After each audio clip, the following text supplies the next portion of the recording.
Hey there, readers and storytellers, and thank you for joining me on another episode of Story Unfolding, a show about changing the world through creativity, ingenuity, and intellectual discourse. We share meaningful conversations with creators, creatives, and dreamers who take it upon themselves to make a difference in the world. We have an influence on the world around us regardless of our intent. The only way forward is by confronting the hard truths, asking the tough questions, and letting your voice be heard. We are better together each day with our human story unfolding.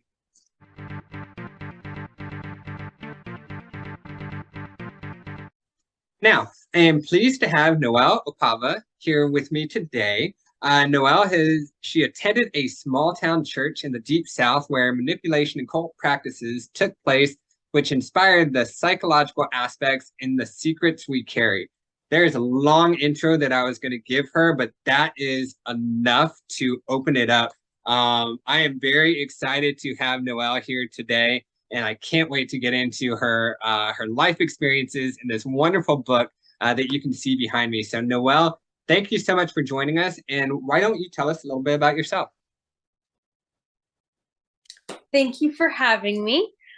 So a little bit about myself is, so the inspiration for my novel came in when I was in ninth grade in high school.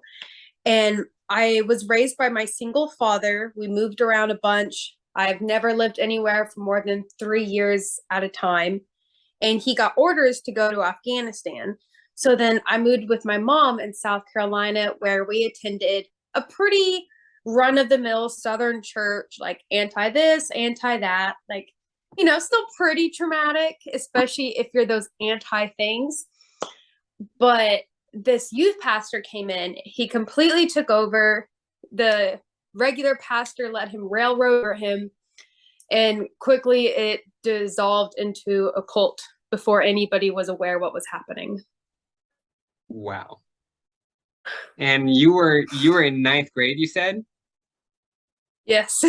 Holy cow. So that is a very transformative moment in your life. So oh my goodness. So I can see how that impacted your story. Your story just recently came out though, right? And this was a while back, right? I'm not sure. I'm not trying to hate you. I don't know how long transpired in between, when this happened. Oh yeah, I'm 25 now, and the summer before 10th grade, I moved back to Florida with my dad. So wow. At least 10 years ago. Oh my goodness. Okay, so you've been mulling over all these events and kind of shaped the way you kind of saw the world and just developed in an early age. What encouraged you, or what drove you to write this into a story? I had been wanting to write it into a story for quite a while. So when I came back in 10th grade to Florida, I was still very much Christian. I was still very much indoctrinated into the practices of that church, thinking I was on fire for God. And then I started reading my Bible more, and I started underlining things and highlighting things. And I probably looked crazy in my bedroom because I was flipping so fast and like making all these connections. And it wasn't even the contradictions that made me want to get away from everything.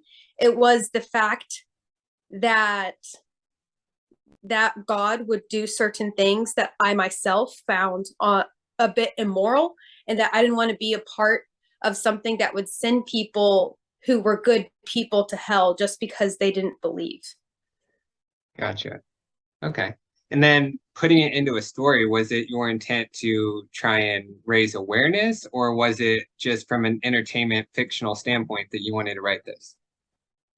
I would say both. I first started to try to write this into a story, more exactly what happened, almost more nonfiction, when I was much younger, just fresh out of high school. It was really bad. And then there was a huge fire in California, and that's where I was living when I wrote the novel. And the sky was orange, and we were trapped. And that feeling of being trapped again kind of brought up those memories again.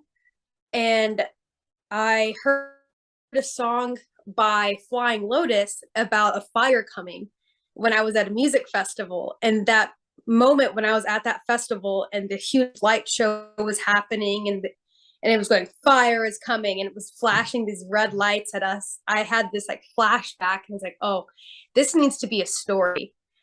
So that's how I started the novel. Well, first it was a short story, then a novella, and then before I knew it, it was a whole novel.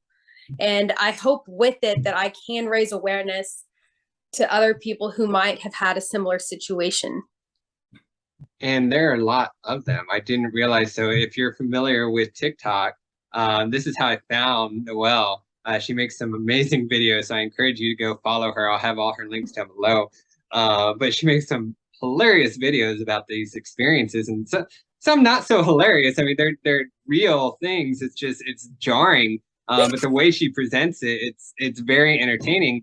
And the way a lot of the social media works, you start getting the algorithm and it starts feeding you the same videos or similar videos, right? So I started getting all these videos of people in cults, and I'm like, oh my gosh, it's so common. Like so many people have experienced this stuff. Like my feed is just full of them ever since I'm just like, I spent one night watching all your videos because I was so entertained. And I think TikTok's like, boom, you need to see it all now. So I'm like, holy cow, and I keep liking them, so it keeps compounding on top of it. So I think you're doing a great thing. This is a wonderful book. I haven't read it yet. I did read the synopsis, and you told me about it in our pre-interview. So why don't you tell the readers a little bit more about the synopsis of what this book is about? Because right now, is it in South Carolina or is it in California? I know, but the readers don't. So the story itself is based in California. Okay. So the world ends, things start collapsing, and the main character, she gets a phone call saying to follow the plans that she already knows. So she takes off from the city down south in California up to Big Sur to escape into the mountains into an abandoned mining cave where a new society starts to form. And the novel really concentrates on the psychological aspects that causes people to spiral downwards in a cult atmosphere way faster than they realize what's going on. People from the outside can see it clearly, but the person inside, they don't know. And that type of psychological manipulation and that dark space you're put in that I experienced and that I witnessed from the youth pastor is how I wrote that authenticity into the book. Wow, that's amazing. I think that brings me back to, so I struggle with a whole bunch of issues. I've had anxiety and I've been diagnosed with OCD, and I go to therapy consistently. So I'm very big proponent on mental health. But my therapist recently likened some experiences I've had to being in a fishbowl, and that now I have effectively gotten myself out of the fishbowl, but everyone else is still in it. So it's so much easier to reflect on it now and see it. But when you're in it, you're just seeing a reflection. You're just seeing yourself over and over, and you're stuck in this cycle. I feel like that's kind of what you're implying. Is that kind of a good analogy for what you're talking about? That is a perfect analogy. And even still, I would say I'm still slightly in denial. I only realized how bad it was until I start talking to other people and they're not laughing with me. It's that uncomfortable laugh. They're like, this is funny. That's like what I said about your TikTok videos. Like they're funny, but it's not like, oh my goodness. So I'm curious, like, how did you develop mentally? I think you talked about, I kind of glazed over it in your intro when you wrote. So for those of you who don't know, Noelle wrote an entire question and answer blog post, or she answered my questions and I turned it into a blog post. You can find that at michaelcamreobooks.com, and you can see all her answers verbatim from her computer straight to mine. But you mentioned what you did in college. I think you did something in neuroscience. Is that correct? Yes, I attended the University of Florida and I received a degree in neuroscience, but the full name of the degree was behavioral and cognitive neuroscience, which is basically just a psychology degree, but with more chemistry and calculus.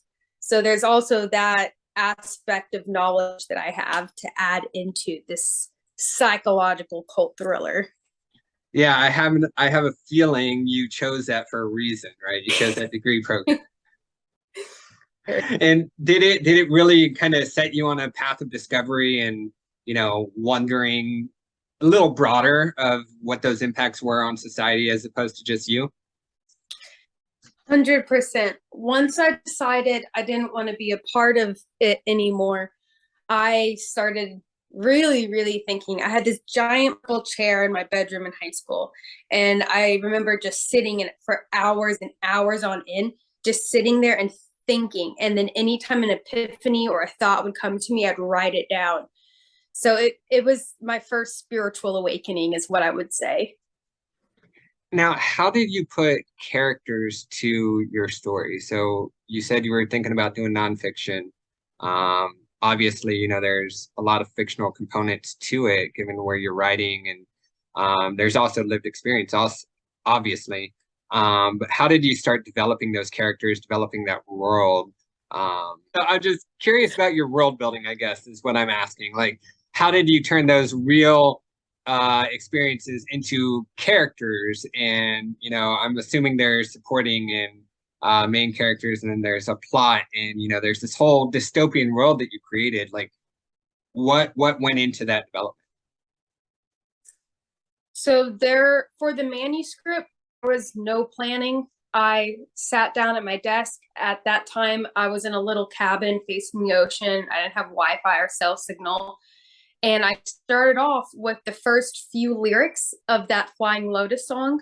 Mm-hmm. And once that started happening, it was like there was something external that was moving inside of me and then out through my hands on the keyboard. And there were days where I would write for 12 hours straight, forgetting to eat, forgetting to drink, not even realizing what time it is, even though I was in front of a glass wall and I could see the sun going down. But there really wasn't any planning for the manuscript. I felt an obsession, a compulsion to keep typing.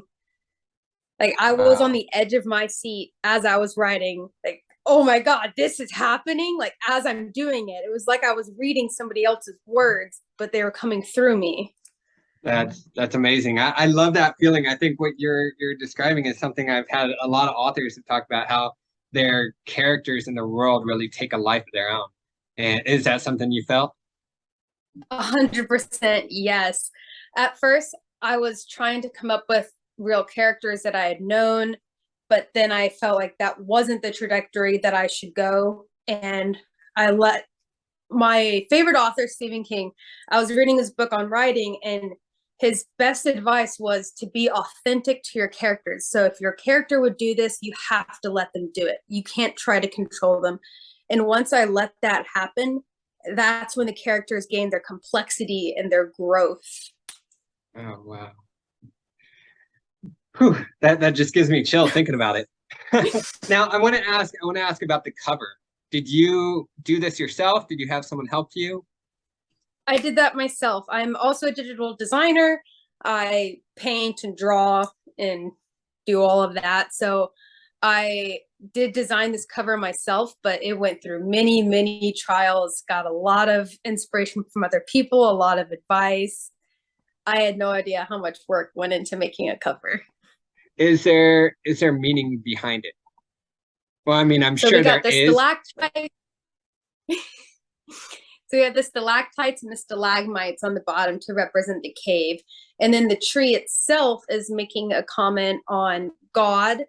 Although I don't say what religion necessarily the cult is, it's very broad. It talks about nature and a monotheistic religion. So that tree is kind of the symbolism Mhm. that pushes that forward, which becomes more apparent later in the novel. Okay.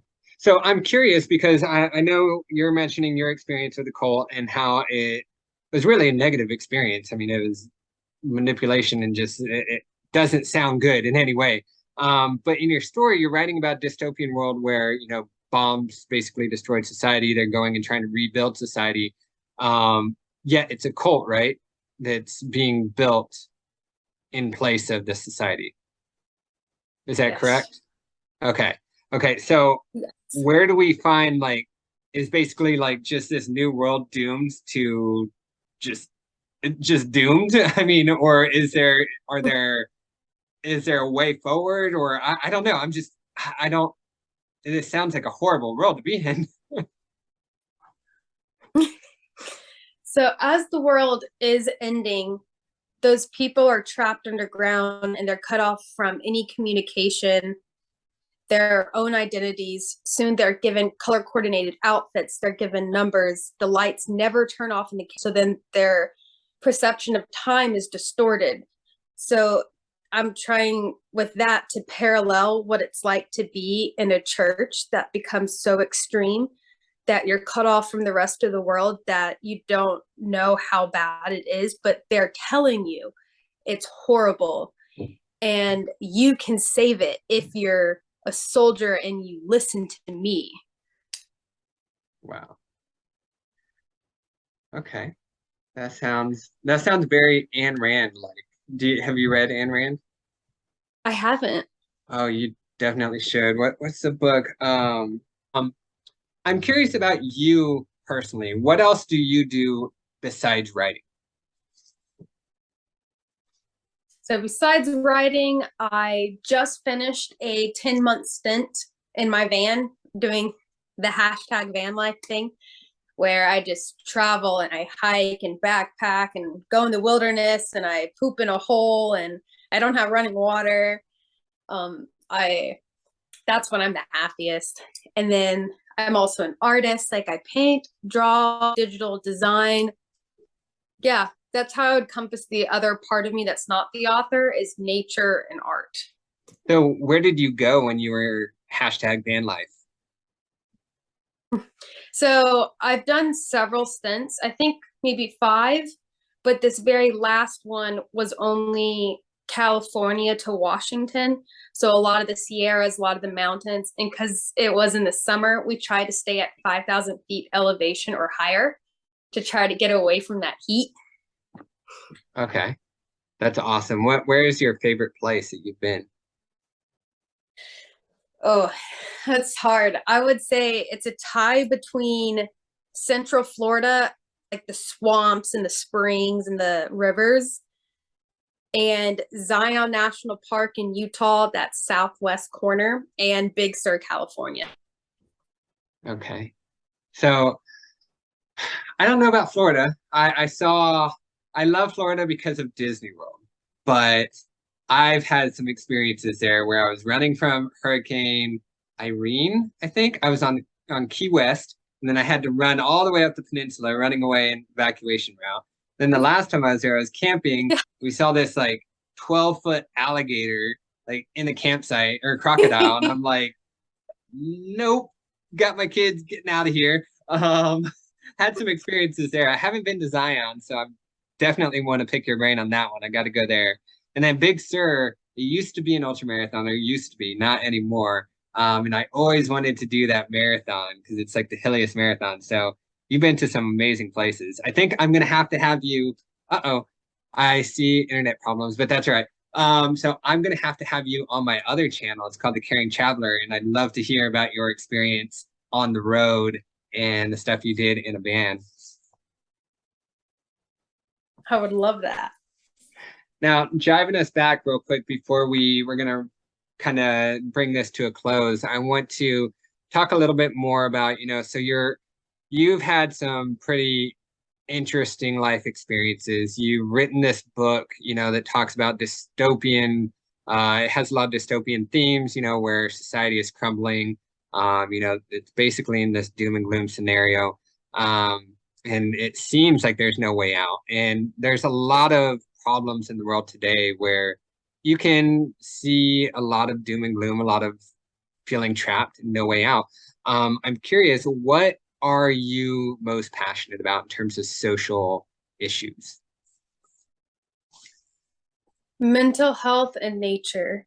I really feel like there's so many things to be concerned about in the world that if I try to concern myself with everything, I would become too overwhelmed and I wouldn't be able to do anything. I would just end up complaining on the internet. So I've only chosen two things to concern myself with when it comes to voting, and that's mental health and the environment. Okay. Those are wonderful things, of course. And now another question that just came to mind. So, say your book lasts through some apocalyptic event, and there's this dystopian world. All of human constructs have been lost, and whoever this intelligent being that picks up your book doesn't know of our religions, our gods, or anything like that. They're alone, abandoned, all by themselves, looking for purpose. They're looking for this some sort of meaning in their existence. And then they read your book and see this idea of this controlling entity, and just where do they find someone who's that dejected and that lost? Where would you suggest that they find purpose? Definitely not in my book. My book would just add hopelessness. At least I feel like it's a reflection of how I felt that year. I was very close to killing myself. I had 2 months where I have zero memory because I had blacked out. And then once I got on antidepressants, it's like I woke back up. But when I try to think back what happened, I had no memory. And I'm the biggest overachiever, always a straight A student, and all my grades were zeros. And it had never happened before. And I couldn't remember why or what happened. I had to go to each teacher and explain what happened. Like, hey, like I'm on like this medication and I don't know what happened these last 2 months. It's complete blackness. So not my book. That's not where you'd find any hope. But the hope lies in, I would say, nature and trees. I really like trees. And then you can see it in the symbolism on my book. And then in the book too, they play a very prominent role. But whenever I'm feeling down or I don't know where I'm at, if I just sit myself in the middle of nowhere, that's where I find hope. Okay. And is that what helped you in your moment of need, finding nature and just being kind of one with yourself? Yes. My dad has always been a big nature lover as well. My first backpacking trip was in, I think, either third or fifth grade with my dad. So he's always introduced me to that. And my dad is also my rock. He's who I dedicated my book to. And he was my main editor. He was going to major in English, but then ended up majoring in environmental engineering instead. It's a big jump, but he's really good at that stuff. But yeah, I forgot what the question was. Oh, that's okay. No worries, no worries. You touched on it already. But no, I don't want to sound patronizing or anything, but I applaud you for, working through those issues and, finding that peace. Because I was suicidal as well in the time of my life, and for me, what I found was writing. Writing was cathartic for me, and I think that's why I was attracted to your videos and your messages, because in my book I talk a lot about existential purpose and this breakdown of religions and breakdown of this huge manipulation component that's in my book as well.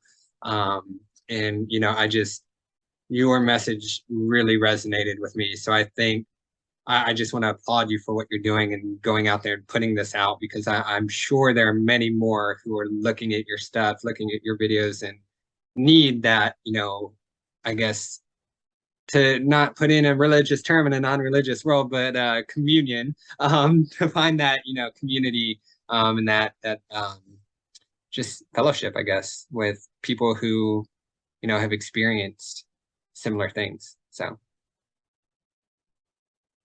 Thank you. Yeah, I don't know. I'm just I'm at a loss for words. This doesn't normally happen. So this was a very deep interview, even for me. But I thank you so much for coming on. I'm curious, what's next for you? Are you going to write another book?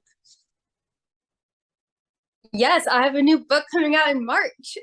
Really? Awesome. What is that one called? It has no name yet. No name yet. Okay.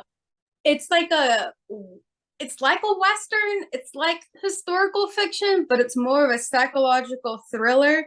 It's based entirely in Big Sur, and I researched a lot of the folklore and combined that into it. A lot of the lost folklore. I had to get into library archives. I had to go around talking to old locals, bushwhacking through 10-foot high poison oak to find abandoned structures to give the inspiration for that novel.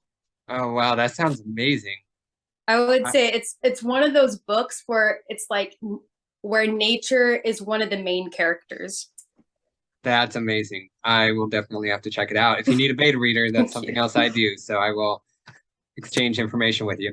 But I hope you provide me with all those links. I will provide those below. And when the time comes for you to release that video, I'd love to have you again. Or when you release the book, I'd love to have you again and talk about that book as well. Thank you. I'm looking forward to it. All right. Well, thank you so much for coming. And all you out there watching, I encourage you to check out Noel Opava's book, The Secret We Carry. It's on Amazon, and you can find her on TikTok, and her videos are absolutely astounding on Instagram. I'll have all those links down below. As I mentioned, her full interview is located on my website, michaelcamarillo.books.com. If you like what you saw, I urge you to click subscribe. We have a lot of other authors and creators who have been on this channel and who are on deck to come up next. And if that's one of you, feel free to reach out to me at michaelcamarillo@gmail.com, and I'd love to talk to you and have you on the channel. And read more and write mindfully.